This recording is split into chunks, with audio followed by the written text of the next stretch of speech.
வணக்கம் சார். வணக்கம். Question first. பெரும்பாலும் முட்டி வலி கால் முட்டி வலி அடிக்கடி வருகின்றது. தீர்வு என்ன அப்படின்னு கேட்டிருக்காங்க. நிறைய ட்ரீட்மெண்ட் எடுத்திருக்காங்களா? ஆனா மீண்டும் மீண்டும் வருது அப்படின்னு கேட்டிருக்காங்க சார். இந்த முழங்கால் முட்டி வலி அதிகமாக வருவதற்கு என்ன காரணம்? நிறைய காரணங்கள் இருக்கு. அதிகபட்சமான காரணங்கள் அப்படின்னு சொன்னா, சேர்ல உட்கார்ந்து காலை தொங்க போடுறது பழக்கம் இருக்கக்கூடியவங்களுக்கு, இப்ப எக்ஸாம்பிள் இதான் ஒரு சேரோட அந்த பாட்டம் கீழே உட்கார்ற இடம் மேல உட்காந்தாச்சு. இப்ப காலை இதுல நான் எப்படி தொங்க போட்டு கீழே உட்காந்து அப்படின்னா, இப்ப காலை இப்ப கீழே தொங்க போட்டிருக்கும் போது இந்த இடத்துல முழங்காலினுடைய பின்புற மடிப்பு ரேகை, அதாவது பின் தொடை பகுதி இந்த சேர்ல அழுத்திட்டு இருக்கும்போது அங்க இருக்கக்கூடிய இரத்த குழாய்கள் குறிப்பிட்ட நேரம் உடல் எடையின் காரணமாக அழுத்தப்பட்டு நசுக்கப்பட்டு கீழே இரத்த ஓட்டம், அதாவது சுத ரத்தம் போறக்கூடிய அளவு குறையும். இன்னொரு காரணம், கீழே கால்ல இருந்து ரிட்டர்ன் ஃப்ளோ வரக்கூடிய அசுத்த ரத்தம் மீண்டும் ஹார்ட்டுக்கு சுத்திகரிக்க வரக்கூடிய அளவும் குறையும்.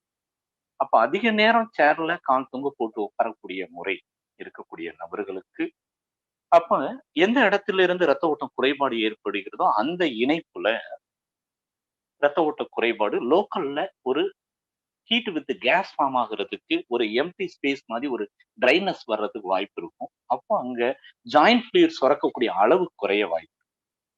ரொம்ப நேரம் சேர்ல உட்காந்துட்டு எந்திரிச்ச உடனே பாத்தீங்கன்னா முட்டியில ஒரு கிரிப்பு கிடைக்காது.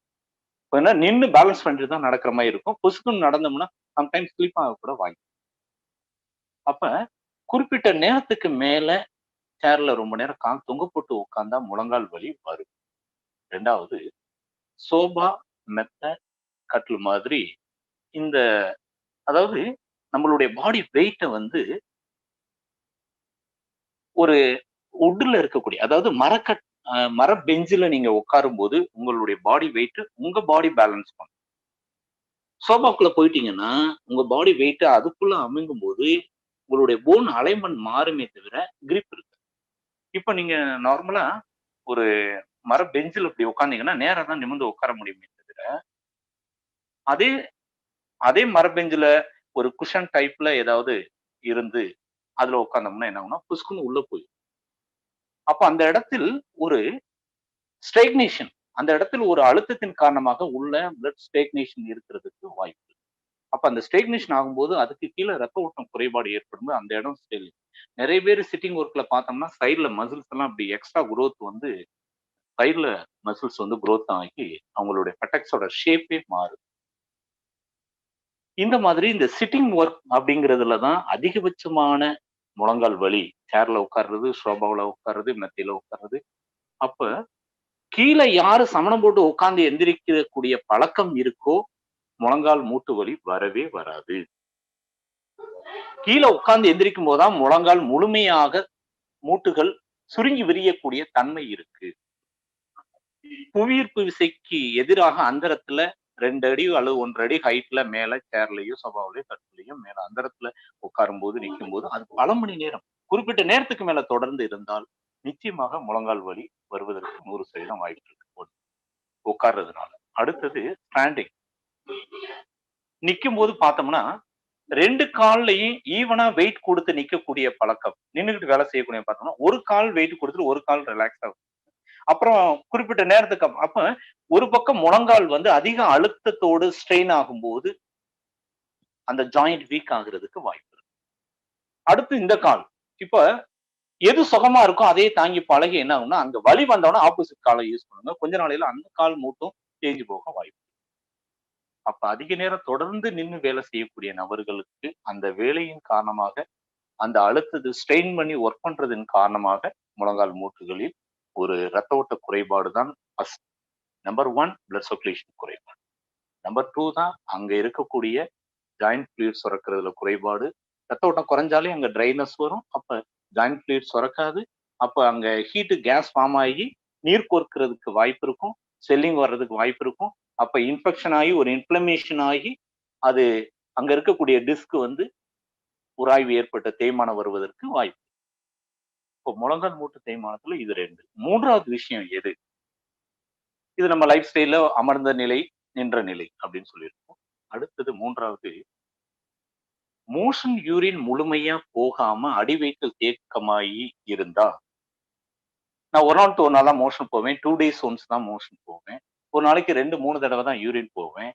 எனக்கு எப்போதுமே அப்படித்தான். அதான் எனக்கு நார்மல். அப்படியெல்லாம் பேசக்கூடிய நபர்களுக்கெல்லாம் நிச்சயமாக அடிவயிற்றில் ஹீட் இருக்குது கேஸ் ஃபார்ம் ஆகி, அது லோயர் லிம்ப்ல பெல்விக் கேவிட்டில இருந்து கால் தொடை மற்றும் முழங்காலில் போய் அந்த நீர்த்தேக்கம், வாயு தேக்கம் ஃபார்ம் ஆகி மூட்டுகளில் கால் தொடை பருமன் அதிகமாகும். வெயிட்டின் காரணமாக அப்ப அடிவயிற்றுல ஹீட் கேஸ் ஃபார்ம் ஆனா அடிவயிறு தளர்ந்துரும். இடுப்பை சுத்தி மசில்ஸ் குரோத் ஆகும். தைஸ்ல மசில்ஸ் அதிகமாகும்.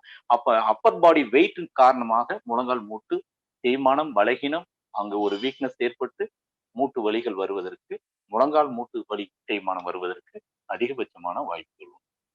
இதை தாண்டி இன்னொரு காரணம் என்ன அப்படின்னா, வெயிட் தூக்கிக்கிட்டு அல்லது நார்மலாவே ஸ்டெப்ஸ்ல அதிகமா ஏறி இறங்கும் போது கவனம் இல்லாம கால் எடுத்து வைக்கும் போது முழுமையா வெயிட்ட கொடுத்துட்டு அடுத்த கால் வைக்கிறது பதிலா புசு புசு புசுன்னு ஏறுவாங்க. அப்ப ஒரு செயல் முழுமையாக அது நடக்காம எதையோ பார்த்துக்கிட்டு வேடிக்கை பார்த்துட்டு போகும்போது என்ன ஆகும்னா, அங்க ஜாயிண்ட் வந்து முழுமையா சுருங்கி விரியாம இருக்கும்போது சம்டைம்ஸ் ஸ்லிப் ஆகும்.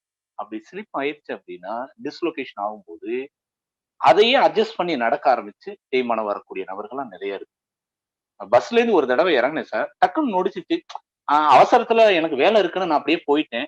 அதுக்கப்புறம் அவங்களுடைய நடை பார்த்தோம்னா கொஞ்சம் தாங்கி தாங்கி நடந்து காலப்போக்குல முழங்கால் மூட்டு தேய்மானம் வந்தது. அது அவங்களுக்கே தெரியும். அப்பதான் யோசிச்சிட்டேன். ஆமா ஒரு தடவை எனக்கு பஸ்ல இது மாதிரி ஆனுச்சு.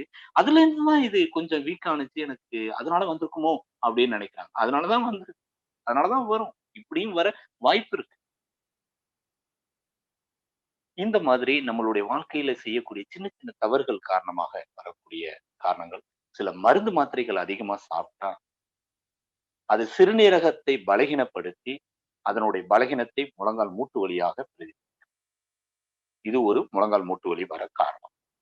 இன்னொரு நிறைவா ஒரு காரணம் அதிக மன அழுத்தம்.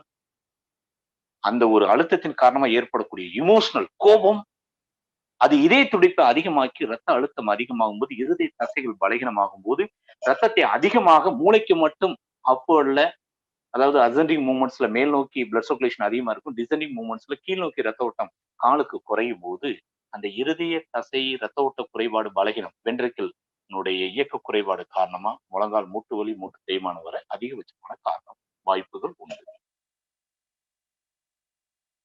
அப்ப நம்ம உட்காரக்கூடிய நிற்கக்கூடிய நிறை நின்று வேலை செய்யக்கூடியது அமர்ந்து வேலை செய்யக்கூடிய பழக்கம். அடுத்து நம்ம சொன்ன மாதிரி யூரின் மோஷன் முழுமையா போகாத காரணங்கள். அடுத்தது நம்ம சொன்ன மாதிரி இமோஷனல் ஃபேக்டர் அல்லது நம்மளுடைய லைஃப் ஸ்டைல்ல ஏதாவது ஒரு தவறான மூவ்மெண்ட்ஸ் மூலமா ஏற்படக்கூடிய டிஸ்லொகேஷன். இதன் காரணமாக தான் அதிகபட்சமான முழங்கால் மூட்டு வலிகள் இன்னைக்கு ஏற்படும்.